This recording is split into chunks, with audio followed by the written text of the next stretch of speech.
Welcome back, oddballs and combat sports fans all around the world, to another episode of the Oddass podcast. I'm your host, Jason. This is your other host, Taylor.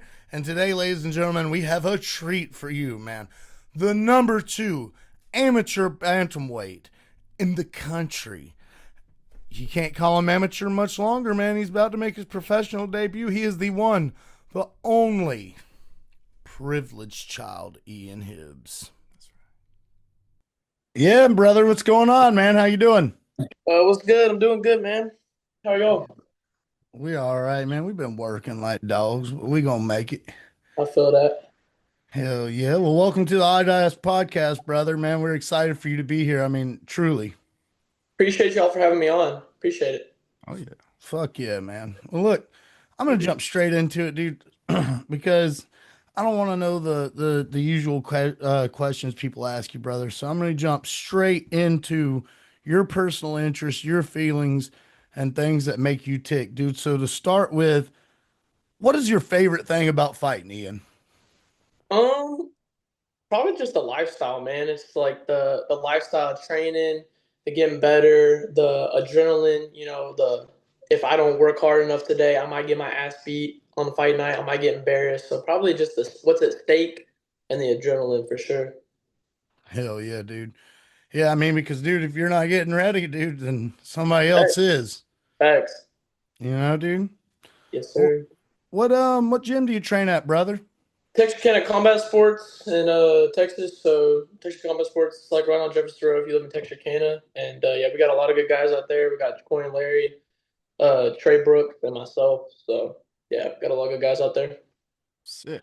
Hell yeah, man. Well, listen, this was gonna be a little silly. So who are your coaches and which one of them are the smelliest, bro? Because we've been to a bunch of MMA gyms, dude. And we know some of these dudes be straight stanking, dude. Bro. Well, it's definitely not my coach. It's definitely not myself. It's the guy that used to train there. He doesn't train there anymore, but I don't know what it was. He smelled like piss every day. Oh Every single no, time you dude. grappled with him, smelled like piss. It would piss you off. Like, smelled like, it was like cat piss. I think he had a bunch of cats or something, but yeah, that was definitely the smelliest guy I ever played with for sure. Oh my God, Well, that's dude. certainly one way to win a fight. Jesus. He Yeah, was a nice guy, but every time you grapple with him, you're like, fuck. Make your eyes water. Facts. man, if you could fight anyone in the world right this second, not tomorrow, there's no weight cut, if you could fight anyone in the world, I don't care if you love them, if you hate them, if you want to fuck them, I don't care what it is, bro. Who would it be and why? That's difficult because I would not honestly. I wouldn't want to fight any of those UFC fighters for free or anything like that. I want to be reimbursed for getting my ass kicked against a high level guy. But shit, right now, that's difficult. I don't really have any ops, any grudges. So, I mean, uh, I'll tell you what, dude, I installed a new headlight in my car this week. The yeah, motherfucker, it worked for 2 seconds and then broke on me. I had to go get another one. So whoever invented that headlight, I'd like to step out back with right this second, dude. I feel you, bro. I guess whoever invented weight cutting, because right now I'm cutting down to 35. So I guess that I would love to fight whoever invented weight cutting. Yeah, Because fuck yeah, because here's my thing, dude. When you're cutting weight, you're taking water away from your brain. You're taking that protection that's around your brain just away. And it seems kind of redundant. If you want to have fighters come out here and perform and do their absolute best at their job, then why even take such a huge part of them away? I mean, we all know weight cutting's practically just slowly dying, dude. What's up with yeah, that? oh yeah. Yeah, I cut down from 165 all the way down to 35, 135. So I'll lose 30 pounds every fight, and I do it the correct way, the most safest way you can. But no matter how safe you do it, it's not good for you. It's bad for your body.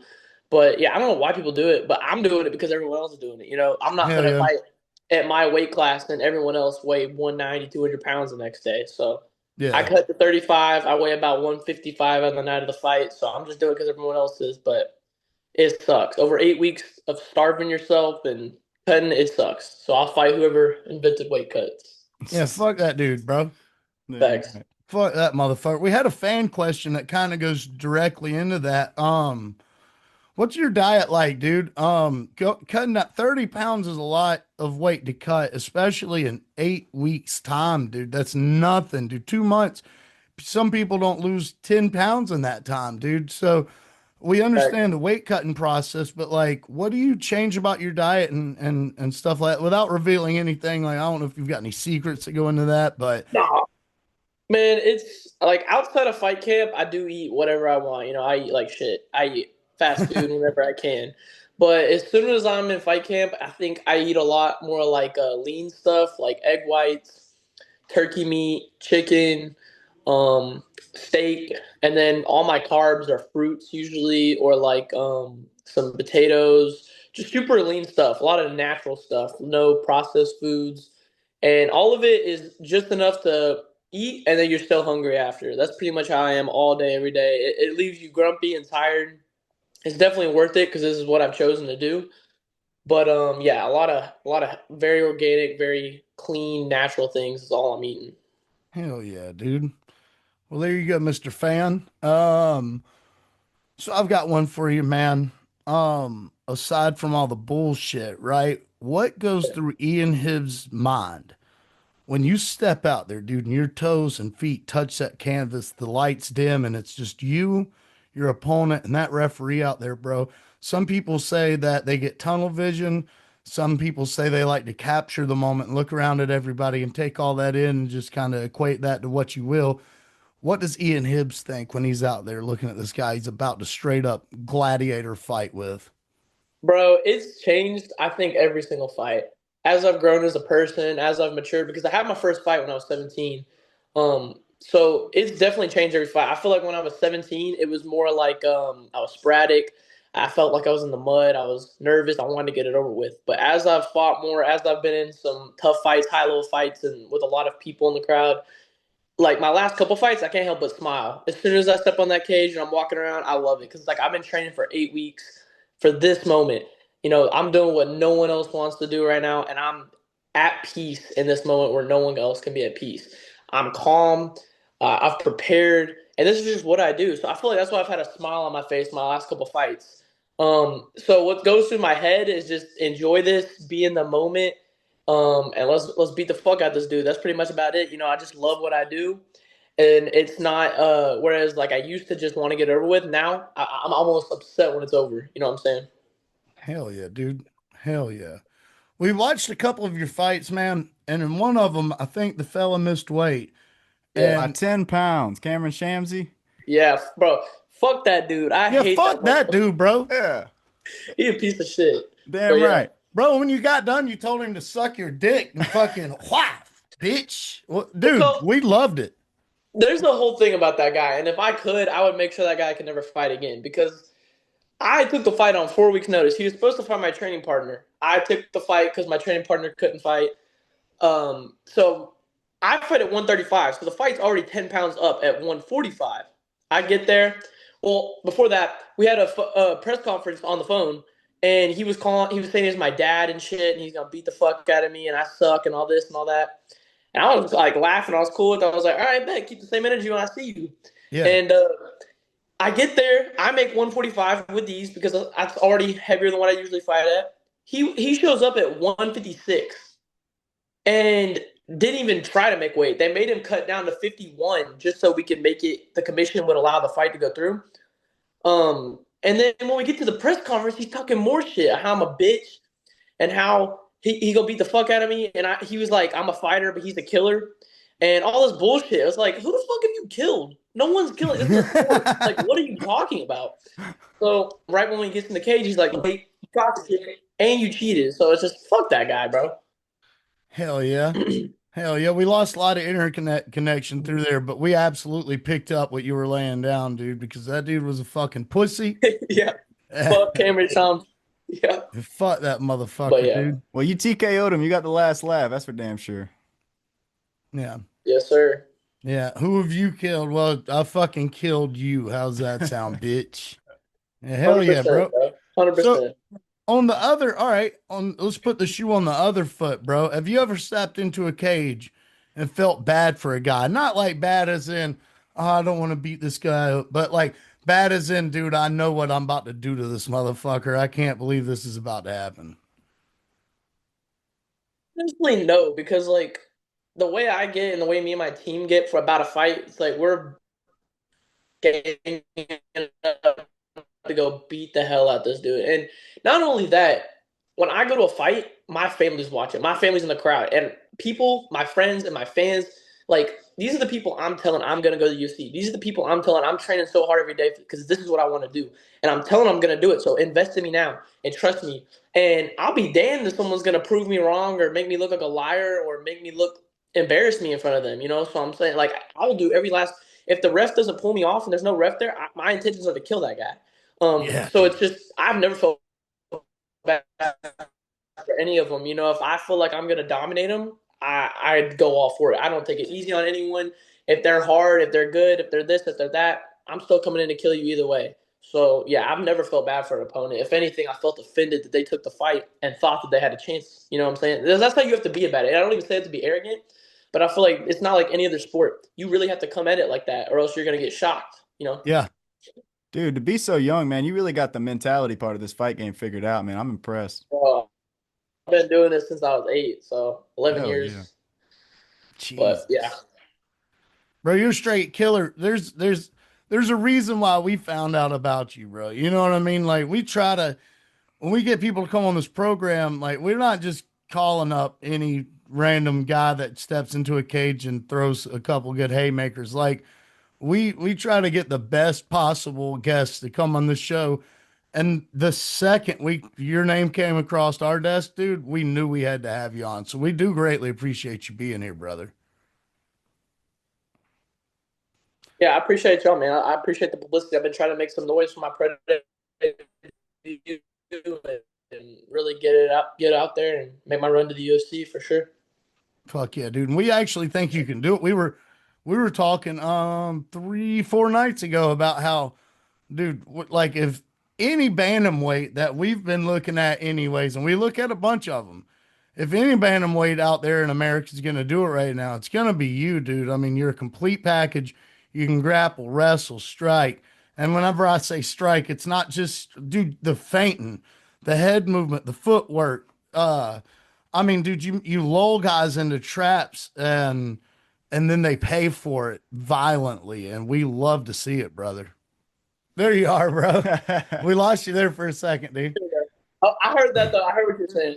Hell yeah. Right on. Well, we like to You see there? that shit, dude. Ian, I'm gonna I jump to appreciate this that, one. man. Hell yeah, bro. All right, this is the Oddass podcast. All right.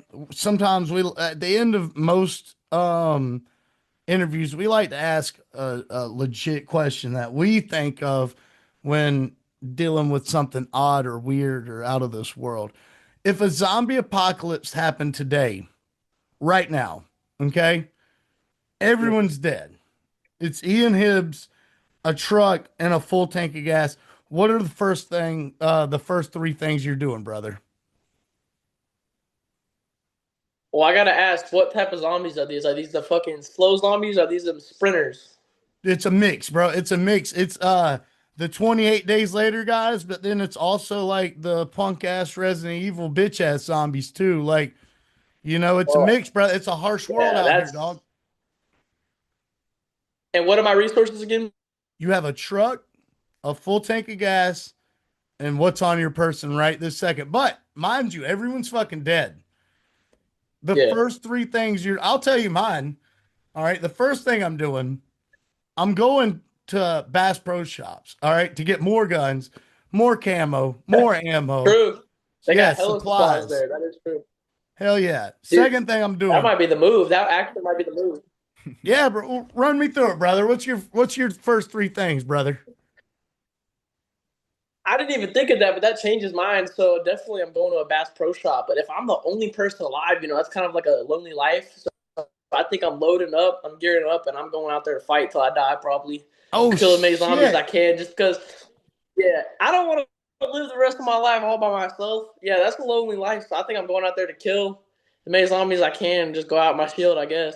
That's brutal, dude. There is no three things in Ian Hibbs's fucking plan of action, dude. He's going to arm up. That's number one. Number two is he's going to murder everything that moves until he fucking cannot move anymore. That's sick. That's a champion's answer right there. 100%. Yeah, dude. Well, let's see. We covered Yeah. fuck Cameron Shamsey. We covered the zombie apocalypse. Yup. What's the first fight discipline you got into, brother? And tell me why you got into it. You said you started when you were 8. What was going on in that department, brother? Yeah. I tried a lot of sports when I was little. I mean, as many as you can when you're 8. I tried soccer and basketball and all these things, and they put me in jiu-jitsu when I was 7, and I didn't really like it. And then I went to an MMA gym, the current gym I'm training at now, when I was 8. And I wouldn't say I even fell in love with it until I was about 12, but I kind of liked it. I went pretty consistently for about 2 years. And right on 10, I would say I started really getting into like watching Conor McGregor and Ronda Rousey and all these guys, all these stars at the time. And it really motivated me. And I was like, I hate school. Don't really see any job that looks like fun when I grow up. I was like, shit, I'm going to do this. I don't know how I'm going to do it, but I just want to do it. And I started telling people that, and I started, really training and dedicating myself. And I feel like I started training like a full-time fighter at 12, like at school, at recess, I'd run, push-ups, pull-ups, squats, all the things I could do. After school, go straight to the gym, think about it at home, do it again the next day. So, but I started with jiu-jitsu. So that's kind of when I started. And then from there, trained everything from 8. So I didn't really have like I'm only doing boxing or only doing wrestling. No, I trained MMA from 8. Hell yeah, dude. That's sick. So Do you have a favorite discipline?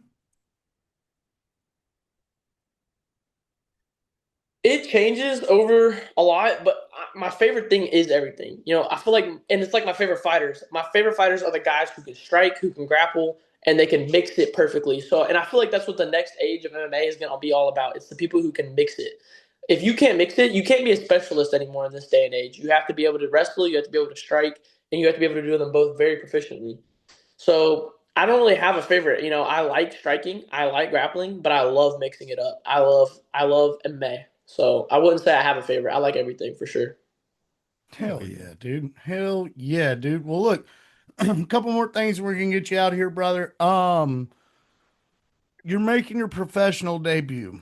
There's been some fucked up circumstance with your opponent. He pulled out. Was it due to injury or sickness, or he just fucking get scared because he looked at the social medias and said, "Oh God, it's that guy." What happened?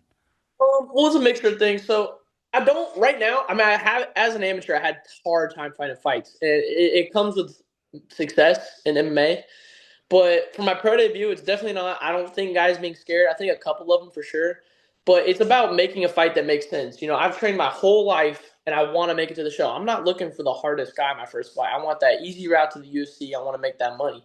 Yeah. So it's about finding a fight that makes sense. It's about finding a fight with a guy who is skilled, but at the same time, we're not looking for killers right now. So it was about finding a fight that made sense. We had 2 guys, I think, drop or pull, and they didn't want it. We had a fight, I think, and then they dropped. So we had another name the other day, and we're still waiting on a yes or no. So I'm staying hopeful.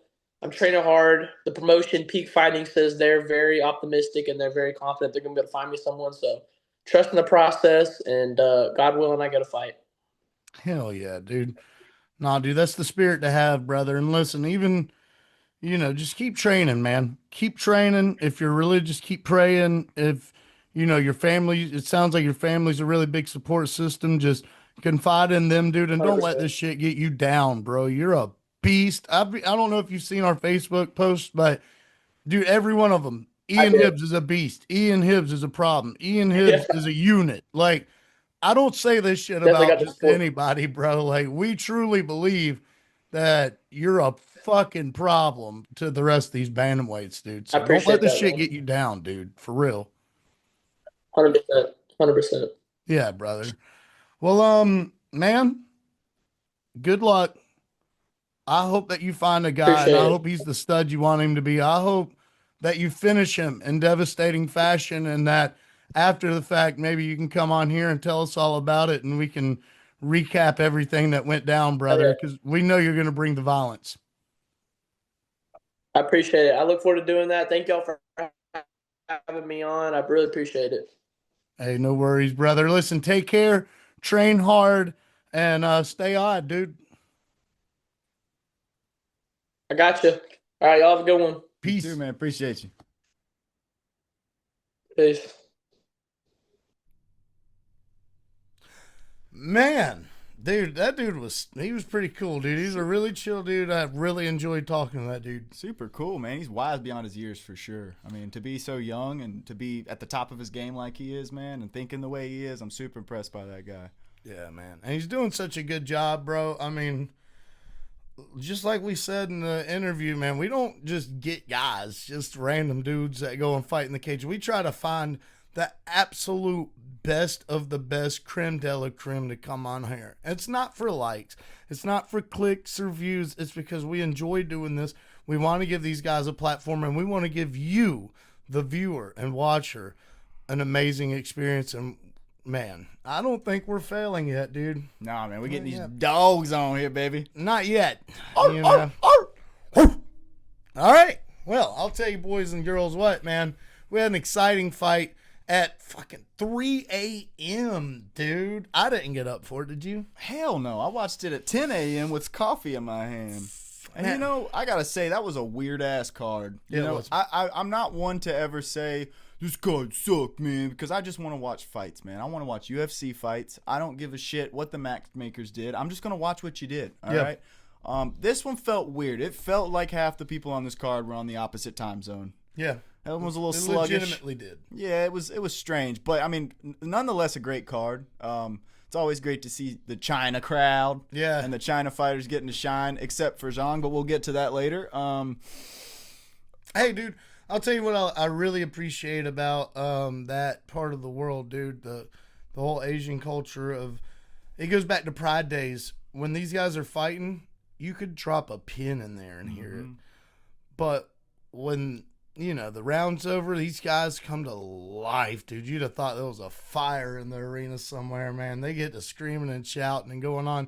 And it's a really interesting dynamic seeing what goes on in your Nashvilles and your New Yorks and your Austins and your, Salt Lake Cities. And then you go over there, it's a totally different ball game, brother. That's true. It's a culture shock. I mean, their full intention is on you as the fighter. And I mean, in one instance, that could make you a little nervous being in such a new place and everybody's just staring at you silently. But also you gotta take it with a grain of salt, man. You're in a new place and it's 3 a.m. where you're from, and you're doing what you love. Go out there and do work, son. That's right. Yeah, hell yeah. Well, let's get our picks, brother. Let's run through this thing. Taylor, take it away. Yes, sir. So up first we got the first name, Naraji, fought Kiefer Crosby. I don't know why that one just hung me up. Yeah, dude, because you did the other one perfect last week, and then Kiefer fucking got you? What the fuck? I don't know, dude. I don't know. But yeah, so Naraji took it. We both kind of figured he would. It wasn't that lopsided, but it was a good fight. It was a good fight to watch. So yeah, he pulled it out. Hey, man. He pulled it out. It was a fun fight, man. It was. Crosby definitely tried to win the fight. He did better than what I thought he was going to do. But overall, I mean, it was roundabout kind of what I thought was going to happen with a 3-minute knockout. Yeah. I mean, I genuinely thought that Buddy was going to have him out of there in a third of that time, like 30 seconds. Mm-hmm. So, I mean, hats off to Kiefer for making it a minute and a half with he was hanging on for dear life. Kaya Lake Nuraji. That's right. So up next we got Sue Madarji versus Kevin Borjas. Dude, that dude beat the shit out of Kevin. That one was pretty lopsided. Yeah, dude. That was a domination. To say the least, bro. Kevin Borjas just didn't look like he wanted to be in there after a few of those, man. Sue Madarji kept Kevin at range with the kicks, the jabs, the long distance strikes, man, and just touched him up, dude. Kevin had no answer, no kind of offense. It was all defense, and it got broken through, unfortunately. Yeah, this card almost seemed to be set up as like a point fighting card. Yeah. You know, and that's kind of how it went down. I mean, there was a lot of decisions. There's a few knockouts, but it just seemed like everyone was just trying to survive and get their points in. Yeah. That was kind of how this one went down. But Sumadarji pulled it out. We thought it was going to be Kevin Borjas. Both of us thought so, and we were wrong. He's a unit. I don't know what happened, but better luck next time, Kevin Borjas, and congratulations, Sumadarji, on an amazing decision win. I mean, just because it says decision doesn't mean shit. That was an absolute domination. Right. So up next, we got Sergey Pavlovich versus Waldo Cortez Acosta. Man, that was a very good display from Sergey Pavlovich. Yeah. I think he learned a lot from that Volkov fight. Yeah. I thought Waldo was gonna give him the power, man. I thought he was gonna get it on his chin. Tried. He did. Definitely gave it hell. Mean, that's about all he did was try to knock that motherfucker out the whole fight. And Sergey wasn't having it, bro. No. He was piecing him up, running around, keeping his distance. He was fighting a good fight, man. It's like what DC always said. And by the way, I think this is stupid. If you don't understand this concept, you shouldn't be in the cage, dude. But it's like DC always says, you're either all the way in or you're all the way out. All right? And I know that seems simple to everyone, but I guess to some folks, they don't understand stay away from your opponent's weapons. This was a beautiful performance by Sergey, but you have to give Waldo Cortez Acosta his due, brother. He stayed in there. When Sergey landed his best shots on this guy, he like growl at him and smile at him and give him a few back, brother. I mean, it was an awesome fight to watch. If you look at that fight and think it's boring, just fucking go watch something else. Go watch WWE. That was a great fight. Damn I did right. see some folks saying that was a boring fight.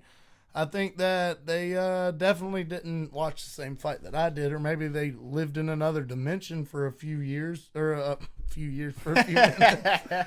That particle accelerator went off for a moment, and they were fucking put to another dimension, and they watched a whole different fight than us, because it was brilliant by Sergey and Waldo. Hang in there, buddy. Keep your chin up. We're going to see you again. Yeah, bottom line, all those people are wrong. Yeah. Because Sergey went in there and did exactly what he had to do. He did. And took the win, man. And that's what it's all about. That's what you're going out there to do, baby. Yeah, and he did it in a definitive fashion. For sure. So up next, you were just saying you're either in or you're out. I think Yeah. you can say the same thing about this man, Brian Ortega. I think he should be out. That's just my personal opinion. I'm not throwing shots or anything, but he did not look fight ready to me. Aljamain Sterling absolutely wiped the fucking floor with this legend, Brian Ortega, and it was nice to watch, dude. Another thing that made this card so fucking weird to me is the calls that they were making. Yeah, that was bullshit. Like, is dude, what it was. the calls against Aljamain were fucking ridiculous. Hey, stop trying to protect yourself from getting knocked out. That's what the ref told him. Yeah.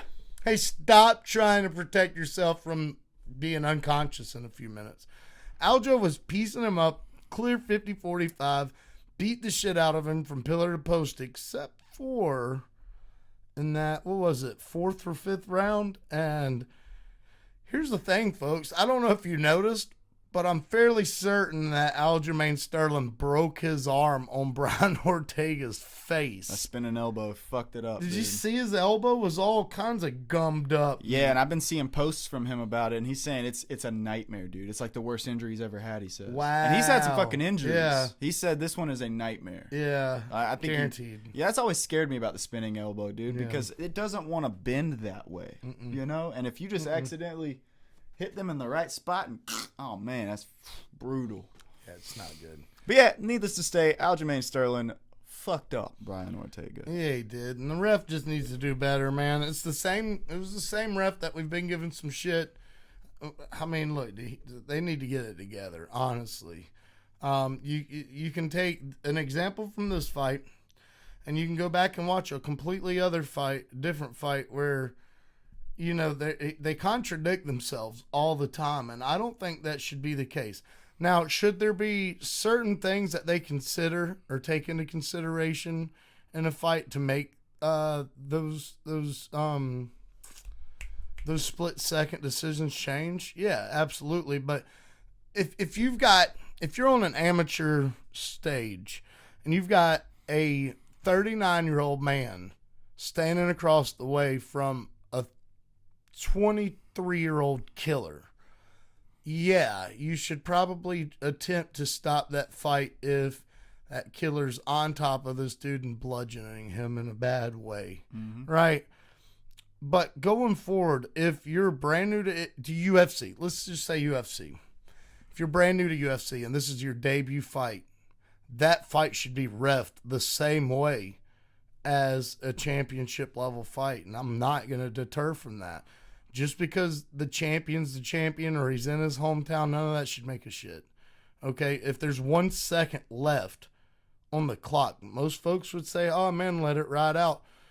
I'm not opposed to it, but on the other hand, if you go by the rule book, he's supposed to stop that fight if he thinks that guy's life is in danger. And it just wasn't happening in the cage this weekend, unfortunately, for this next fight as well. Taylor, why don't you run us through this one? Because we had some terrible reffing in this one as well. All right, so this next one is Johnny Walker versus Jean Mignon. And Johnny Walker knocked him out in the second round, and none of us saw that coming, dude. I knew he could. I knew he could, but I don't know if you remember what I said last week about this fight. Is I said the UFC is not stupid. Yeah. They just gave Zhang a layup to win in China. Well, that is not what the fuck happened. It was close. It was the opposite. It was close to happening, though. It's true. It was close to happening. I mean, Zhang's a mean sumbitch, but Johnny Walker proved so is he, man. He shaved his mustache off, and he went straight to wrestling, bro, in the first 5 seconds. And then abandoned everything Coach Eric Nixick said and just went out there and finished the fight pretty much, dude. In the first 5 seconds, he tried to shoot a takedown and ended up right on his back in mount. Good job, Johnny. That's hilarious. That's in true Johnny Walker fashion. I'm pretty sure Eric wanted him to do that. Really? Like, maybe not in that way, but yeah, I think he wanted him to grapple and wrestle Zhang Mingyang, dude. Here's the thing. We had another terrible reffing call during this. It started round 2. Let's see. This says 2 minutes and 37 seconds. Somewhere about a minute into the second round, Johnny lands a leg kick. I'm pretty sure it was an outside leg kick, which don't feel good. And it looks like Zhang got dead leg from it. That's right. And could not feel his leg. That peroneal nerve in your leg gets hit, and your whole leg goes numb. You can't feel it. Go sit on your foot for 5 minutes, 10 minutes or so, and then try to walk around on that foot, and just imagine your whole entire leg feeling like it. That's what it feels like. The feeling of TV static. That's exactly it. Yep. So he falls over. Johnny Walker just starts landing shot after shot after shot after unanswered shot on this guy. And the ref wouldn't stop it. The ref wouldn't stop it, dude. And it's like, what do you got to do to get this guy out here? His leg is gone. You know that. As a referee, that he knew it. His leg's gone. And he's laying there just getting beaten mercilessly. And anytime Johnny Walker stops to look at the ref, as in, are we going to stop this thing? He's like, no, keep going. It's like, dude, you're supposed to be a high-level top official referee in this sport.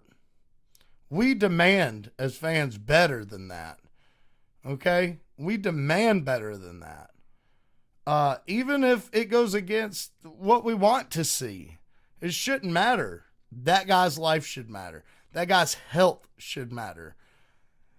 Not what the fans want to see. That should never matter in these things. Unfortunately, I know we all tune in for an entertainment aspect of this and want to see knockouts and submissions and awesome, beautiful MMA art. But when these guys start getting hammered on like that, it's time to close the fucking show, refs. That's right. Yeah, and also in the same breath, surprise, I don't know why I have to say this, but also maybe let him survive after one shot. It's so contradicting because the same guy will do two completely polar different opposite things in different fights. And it's like, dude, what part of the rule book did you derive this information from and act upon? Because you're confusing the shit out of us. That's about all I got to say about that. Yeah, I don't know what needs to happen with this reffing. If they need to make the rules a little more rigid and obvious. Oh, they have. I know it's a hard job. Don't get me wrong. It's very hard to judge this job. But there's got to be something we can do. I mean, this is a 20, 30-year-old sport now at this point. We should be a little further into this. Maybe have like a UFC ref school, they college. Have those. College. Oh, where you have to get yeah. a fucking degree in it. And then you have to get certified every 10 years. Something, dude. I don't know. Something. I'm not saying that I have the answers, but there's got to be an answer, bro, because it's just been so frequent recently, man. It's like every single fight card, we got some kind of crazy-ass call from these veteran refs. I mean, it's just nuts, man. And I love these guys. I mean, they do thousands of fights, and you would think that helps, but it almost seems to hurt at some point. I don't know if there's diminishing returns on experience with this, but maybe you get a little bias. I don't know what it is, man, but we're both kind of tired of it. Yeah, and we're also speaking for the majority of the MMA community when we say fucking quit. Get with the program. Let's move along. You've been on your feet all day. They're tired and they're aching. They're calling for Frank. Frank's mobile foot massage isn't your average spa on wheels. Frank knows feet. He's studied them. He's fascinated by them. Big feet, little feet, feet with stories to tell. Frank listens with his hands. Frank doesn't rush. Frank takes his time because feet deserve attention. Uncomfortable amounts of it. He'll arrive in an unmarked van, always parked just a little too close. And when he opens that door, oh baby, you better have your arches ready. Call Frank's mobile foot massage today, and you'll feel something. That was good, right? Yeah.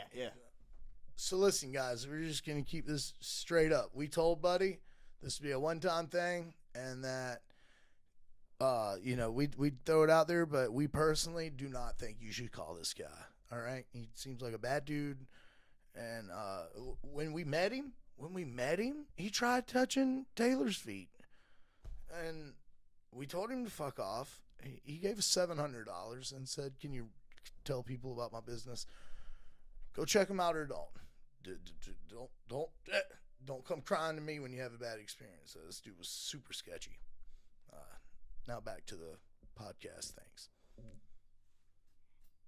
Guys, we don't have UFC this weekend. But what we do have is two pretty good events, man. The first one should be a fun watch. The second one will legitimately be let's cover the first one first. Okay. The fun stuff. No, you're right. But, I was getting a little ahead of myself. I don't need to do that. So to start with, Taylor, if you don't mind, let's scroll this bad boy down. I want to see all these fights and their glory. Going up, brother. Okay. I don't know any of these people. Yeah. I don't know any of these people. I don't think I do either. They all look in shape. They all look cool. Unfortunately, I probably will not be watching these prelims. But the main card's sick. The main card is sick. I apologize for asking you to scroll down on that nonsense that we just viewed for no reason and wasted our time. Let's start with Dylan Dennis taking on Warren Spencer for an extremely laughable championship main card fight. Dylan Dennis, 2-0 MMA. Warren Spencer, 0-0 MMA, fighting in a professional championship mixed martial arts contest. Taylor, how do you feel about this? Because I've got a lot to say about it. Man, to be totally honest with you, the only thing I know about Dylan Dennis is unfight related. It's just all of the nonsense he's been involved in. Yeah. So based on that, I kind of like to see him get his ass whooped. Yeah. I don't know the guy personally. It's nothing personal, but it's just, I hear you mentioned in some fuck shit. Yeah. That's all I know about you. So Warren Spencer, go out there and do the damn thing, brother. Get your first win. Warren Spencer's gone on record and said that if Dennis takes him down, he's tapping immediately. Really? Because he's not with all that shit. He wants to stand and bang. This is a mixed martial arts contest, though. That's kind of lame. Yeah, It's kind of lame. He's pretty lame. Pretty lame individual, if you'd ask me so far. Dylan Dennis, same thing. Conor McGregor's buddy. Gets himself into all kinds of shenanigans, talking shit, clout chasing, goes on Ariel Helwani's podcast and makes a buffoon of himself sometimes. You kind of feel bad for the guy because it's like you can tell that he legitimately wants to be, but everyone wants to be that. Everyone wants to be the UFC champion. If you watch these things, you want to be that guy. You aspire to be that guy. And he's just not it. Unfortunately, that's like me. I'd love to be the UFC middleweight or welterweight champion of the world. It's not going to happen. Ever. Never. There's not a dimension, an alternate reality out there, a parallel universe or dimension that's ever happened in. So the same thing could be said about Dylan Dennis. He's a great grappler. He has no hands. And I hope Warren Spencer knocks him out. I really do. I don't know the guy, but I hope Warren knocks this dude the fuck out. So it sounds to me like it's going to go one of two ways. Mm-hmm. Either Warren Spencer's going to knock this dude out in the first round, or Dylan Dennis is going to lay on top of him for 3 rounds. I wouldn't call it laying on him. Dylan Dennis he's got a pretty great grappling list of assets. I wouldn't call it an armory, but he does have a great list of assets. Okay. Let's put it like that. Right? Yeah, he can be very active on the ground. It can also seem boring, but the thing is that he's working for these positions, position over submission, Mm-hmm. So he's not laying in an active guard or a closed guard and just accruing top position time. That's not happening. I think as a MMA fan, that's what we all hate. Yeah. Like, I love to see great grappling, don't get me wrong. Correct. Watching Hamzat do his thing is an amazing thing. But then there's some guys who just go out there and think it's enough to just keep them down. Yeah, I disagree. fucking stupid. I disagree. I think you're wasting our entire time watching this shit. Yeah. If you're just going to lay on the ground and squirm a little bit. Yeah. Now, I get there's a back and forth to it. They're going to struggle. You're going to struggle, blah, blah, blah, blah, blah. But when you just make it your entire game plan to hold them down, I mean, come on, bro. Nobody wants to see that shit. Nobody wants to see that shit. Just like in the interview, Ian was saying earlier, he was saying he thinks the future is going to be full-on MMA, no more specialists. I sure as fuck hope so for that me too. instance right there. Yeah, me too. On to the next one. We have a veteran of the sport. Very controversial bout going on here. Tony El Kukui Ferguson in a middleweight title fight, fighting Nathaniel Bustamante, otherwise known as Salt Poppy. Now, I don't know who Salt Poppy is. Me neither. I could care less. I did do a little bit of educational research on him, just the tiniest amount. The guy used to be kind of fat. He started boxing. He kept winning. I'm fairly certain he's undefeated so far. And if there's one thing I took out of that, we all might joke about who he is or what he does because nobody knows who he is and he just seems like one of these social media guys, which very well may be the case. He's taking it serious, and I'll promise you that. You can tell because he comes into the game looking like a lard piece of cheese, and just as he progresses, his muscle complexion's coming out, his definition anyways, and he's getting faster, he's getting better, and I don't know what that looks like against Tony Ferguson because you don't know what Tony Ferguson's going to look like in boxing. If you watched his open workouts, he came out there and did a bunch of wrestling maneuvers and threw knees. That is what Tony Ferguson did in the boxing ring for the open workout media day. It's going to be funky, whatever it is, and it's got my attention. I don't know how interested I am in seeing Tony Ferguson compete anymore. I'd really like to see him do something else, man. Some marketing with ideas with some companies, some acting, Coaching, maybe. Coaching would be a wonderful, wonderful thing to see him do, man. But fighting and competing, if anything, you know what I'd love to see Tony Ferguson do? Grapple. I'd love to see Tony Ferguson in some CJI tournaments, man. You know, maybe even some UFC BJJ. Oh, I would love that. I really would. Dude, he'd be very creative. He'd be like a 10th Planet guy. Yeah, 100%. He'd be out there 100% doing some interesting shit I could see. Yeah. On to the next one. The real reason I'm interested in this main card, we have Darren Till fighting Luke Rockhold. Brother, let me tell you something. This is a boxing match. Both MMA veterans. One of them a legend, the other one almost a legend.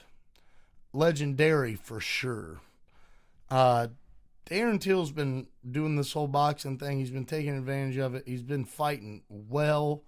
The thing I like about Darren Till's boxing is he fights tough. He doesn't get in there. He's not the crispest. He's not the sweet science guy, really, necessarily, right? Super, super, super fast, though, in the beginning of the fight, towards almost to the end. In the end, it looks like he needs to work on that cardio a little bit, but he's still, in that Darren Stewart fight, I don't remember if that went to a decision or not, but he knocked out Darren Stewart at like the last second of the fight, or the last 3 seconds of the fight. So he's still got the power at the end, and that's what really matters, right? I'm excited to see what Luke Rockhold looks like in boxing gloves. We saw him in bare knuckle. It wasn't pretty. But you're fighting a dog, Mike Perry, that knows the sweet science behind bare knuckle. And I don't think Luke Rockhold took that into account going in there. I think he went and trained with a bunch of boxers, stepped into a bare knuckle ring, and got shit on. And that's what happened. Luke Rockhold actually has crisp hands. Luke Rockhold actually understands the sweet science. I think these guys are going to meet in the middle and give us a wonderful, wonderful bout. And I'm excited for it. I think so too. Who you taking? I think I'm going to go with Darren Till. 100%. Yeah. I think I'll go with Darren Till, man. I like seeing him out here. I think Luke Rockhold might be his cardio might hold up better and he might be faster throughout the event, but as far as who's got more experience in this realm right now, it's definitely going to be Darren Till. Now, the reason why I was asking you to scroll down before, this is legitimately, I got the two mixed up. Yeah. Okay.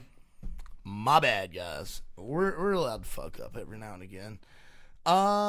We have Dirty Boxing 3. Guys, this is Mike Perry owned. It's got a crazy cool rule set. It's going to come on YouTube tomorrow for free. Tomorrow being Friday, depending on when this comes out. It's a really great event. If you guys haven't watched Dirty Boxing yet, it's in a boxing ring. I think they're wearing 6-ounce gloves, if not 4. You can throw elbows, spinning back fists, your standard boxing. And I think that's it. But it's brutal, it's fun, and it's new and exciting. And I'm super excited for this. Mike Perry always has top level talent on these things too. Yeah, he does. And I'm almost positive John Jones co-owns this as well. Yeah, he bought into it after the last event. That's right. Yeah, he definitely bought into it. I don't know how big of a share that is, if it's 50-50 or 49-50 or 20-80 or what that is, but he definitely owns a chunk of it for sure. Yeah, use some of that championship money. Damn right. Well, guys, we have Alex Caceres taking on Sean West. Alex came into this realm, and you would think that this would be the perfect place for him to go to, but unfortunately, he lost that first fight. I don't know who Sean West is, but he looks mean. He does look mean. I'm going to take Alex. I think that he's had time to get back to the drawing board, figure this thing out, strategize for this guy, and he looks dialed in. I saw him weigh in. He looks really dialed in. Yeah, I'm gonna have to say Alex as well. I've always loved Bruce Leroy. He's a great creative fighter, dude. Yeah, I've seen him, throw a straight and throw a kick right after it and knock somebody out. Does art, dude. It's nasty. But man, I'd really like to see him in karate combat. I'm excited to see him in this. Don't get me wrong, but I like to see his kicks, man. Yeah, me too. That's just something I've always loved about Alex Caceres, and yeah. So that's my story, and I'm sticking to it. Up next, we have Hector Lombard fighting James Cannon. Give me Hector. I know he's older. I know he's been around a bunch. The guy he's fighting, I have looked up a little bit, and he's a bit of a problem, as they call it. But Hector Lombard, I think he's going to use that experience. The last thing to go is power, guys, and he's got a lot of it. That's a big dude. He's fighting a big dude, but I think that the experience is going to play into this fight, and he's going to take home the victory. Using your logic, I'm going to go with James Cannon because the first thing that goes is speed. And I'm thinking maybe James Cannon can make this thing last 3 rounds and he can win by decision. If Hector gets his hands on him, I think he's going to knock him out. Yeah. But I think speed might be the winner of this one. And that's just a hunch. Yeah. That's not a educated hypothesis or anything. That's just T-Dog's brain. Hey, I like it. That's it. I like it. Give me Hector by knockout. This is what I'm taking.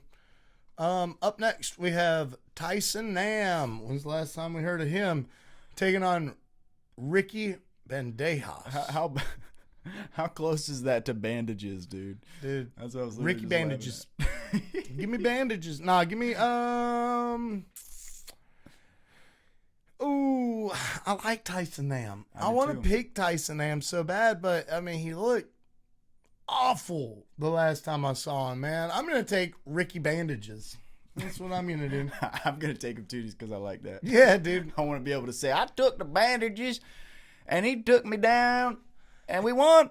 His hometown is Brick, New Jersey. Yeah, I don't think you want to fuck with that, bro. Dude, you don't want to fuck with a dude from Brick. Nah, dude. Brick to the teeth, son. Yeah. Ricky Bandejas. Bandages. That's so funny. Up next, we have Jessica Rose Clark taking on Claudia Zamora. I met Jessica Rose Clark in Charlotte. Yeah, sick. A bunch of people did. She lost that fight, unfortunately. But she was walking through the hall, taking photos with people. I'm pretty sure she knew she was going to get cut after that. I don't know if that was that fight, but if it wasn't that fight, it was the fight after she got cut. But at any rate, she was a sweetheart. It's not like we sat there and hung out or anything like that. We hung out for like maybe 2 seconds, as a matter of fact, and then shook her hand and she kept it moving. But yeah, super cool chick. The guy that was in line before us, he just swore up and down how they were just homies and they were like going to hang out at this sushi bar or something afterwards, and then like how they like lived together and stuff, and then come to find out she's like from Australia or something. Yeah, New Zealand, yeah. Yeah.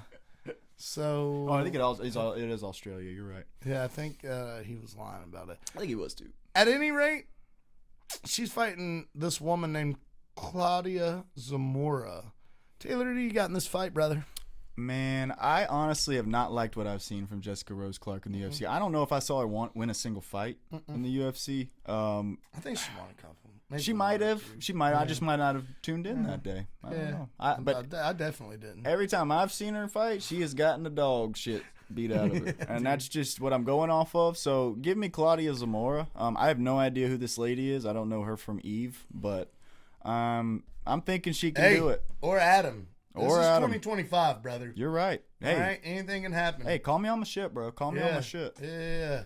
That's right. Yeah. We're not trying to get demonetized before we get monetized. That's right. Even though we've said fuck probably 13 times already. Fuck, really? Yeah, 14. Jeez. I'm going to take JRC just because she was sweet in the hallway, and if she saw this, she'd probably be upset.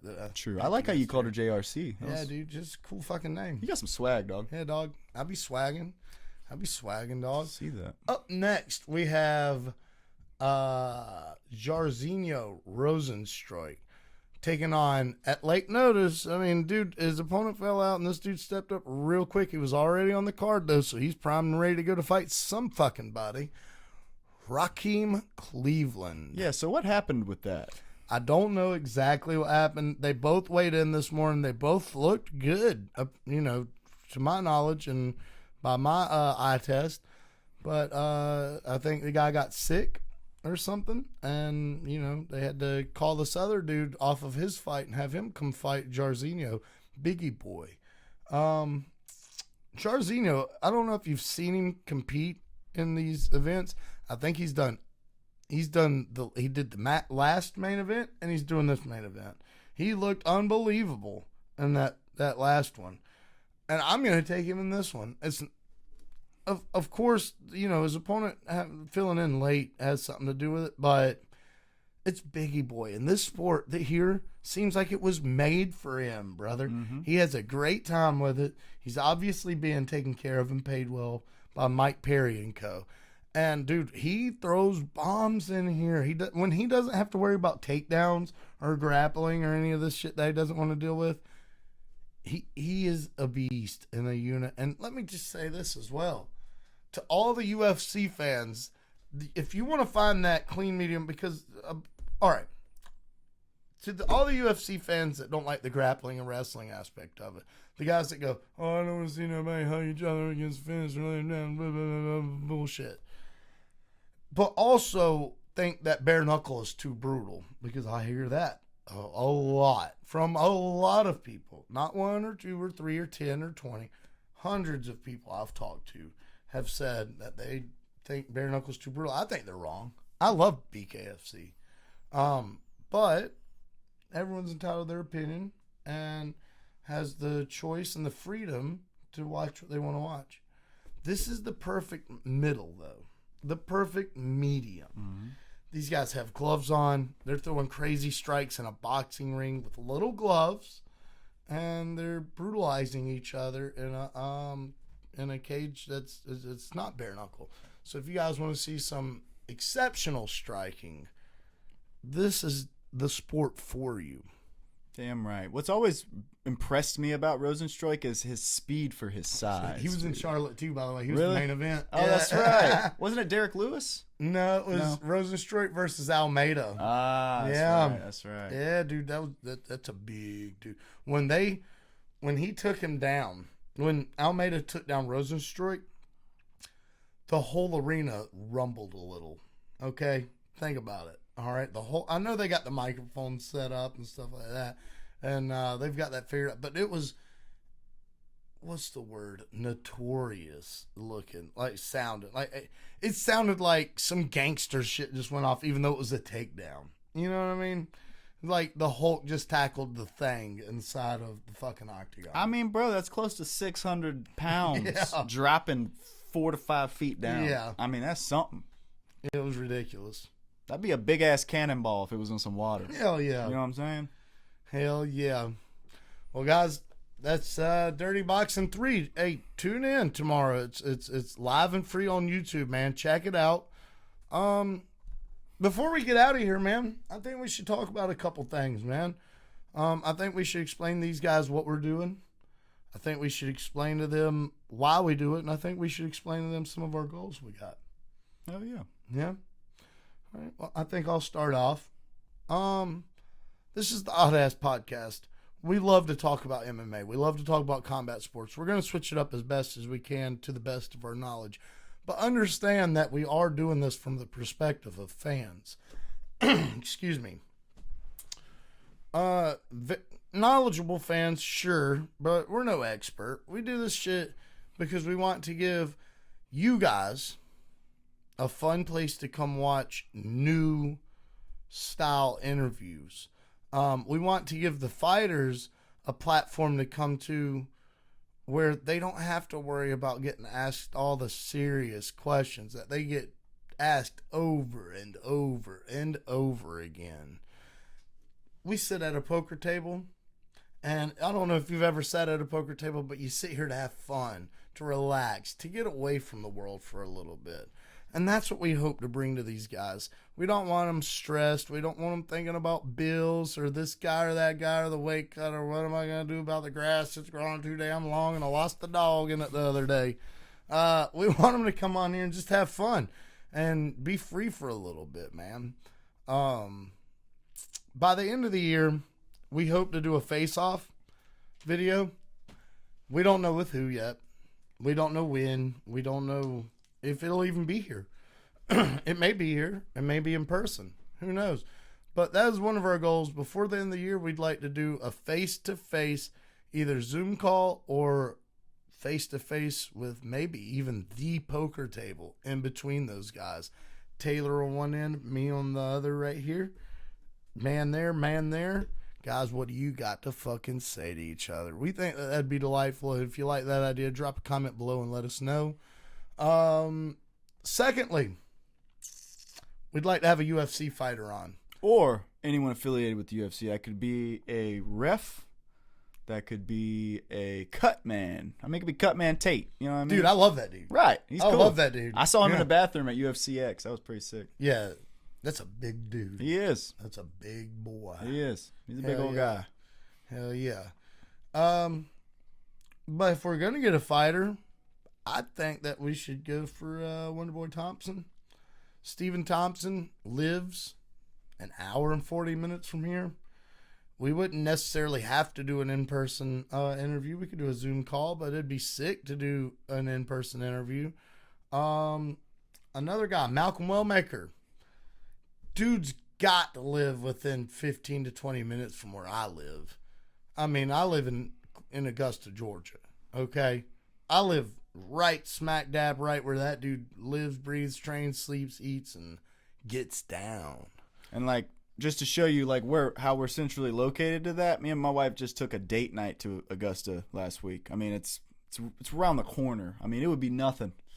I just, it's so cool to have these fighters so close to our proximity and making it so big and making such an impact, dude. Because you don't see that a lot from people in these small towns around here, you know? We do have Devin the Destroyer Young in Aiken, professional boxer. And he's doing big things over in, I think, Saudi Arabia and all of these countries. Yeah, that's big money. Now, he lost his last bout, but something just looked off with him.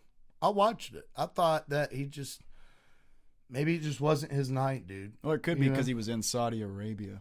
Yeah, I mean, he's fought there before. He's fought all over there before. It can't be easy to adjust, though, No, absolutely not. Absolutely not. But he just didn't look like himself, you know? Not even a shell of himself. And what's going to happen is he started back training today. He's going to get back in there, and he's going to work his ass off. That dude's an incredibly hard worker. Anyways, we're getting off subject. We'd love to have one of those three guys on, man. And whether that's in person or on Zoom, that's our goals, is to have one of those three dudes on before the end of the year. Damn right. Yeah. I think we can do it, brother. I mean, we've already come so far since we started. Yeah. 7 episodes ago. Sick. Sick. Hell yeah. Next week, do not miss out, folks. We have Carlos Trinidad Snake, BKFC #1 contender. Just fought for the belt. Lost, but dude, if you watch that fight, he knocked down the champ in round 1. And then it went to some weird overtime business. You know, I don't think BKFC does that every time. And what's even weirder is I'm pretty sure that they don't judge the rest of the fight when it goes into overtime or sudden death, as they call it. They just judge that one round, and whoever wins that one round wins the fight. So it's kind of like how Mike Perry won that fight against MVP as well. Like sudden death. Yeah. Gotcha. Yeah. But that, you know, it'll be interesting to see him come on here, explain to us what he does, why he does it, how he does it, what he loves, what he hates. And we'll come up with some super cool, super odd questions to ask him as well. Damn right, because that's what we do. Absolutely. Well, baby, we're on fucking fire over here at the Oddass Podcast. We appreciate you guys for tuning in. Hey, let me help you out. Let me help you out there. Yeah. Get your breeze on, bitch. We're going to roll the hell out of here. I've got work in the morning. He's got some gigs to get to. We're busy mother lovers over here at the Odd Pod. Stay tuned. We've only just begun, and we're already leagues above the rest of the opposition. Let's go, bro. Thanks for tuning in. We'll see you guys next week. Peace, motherfuckers.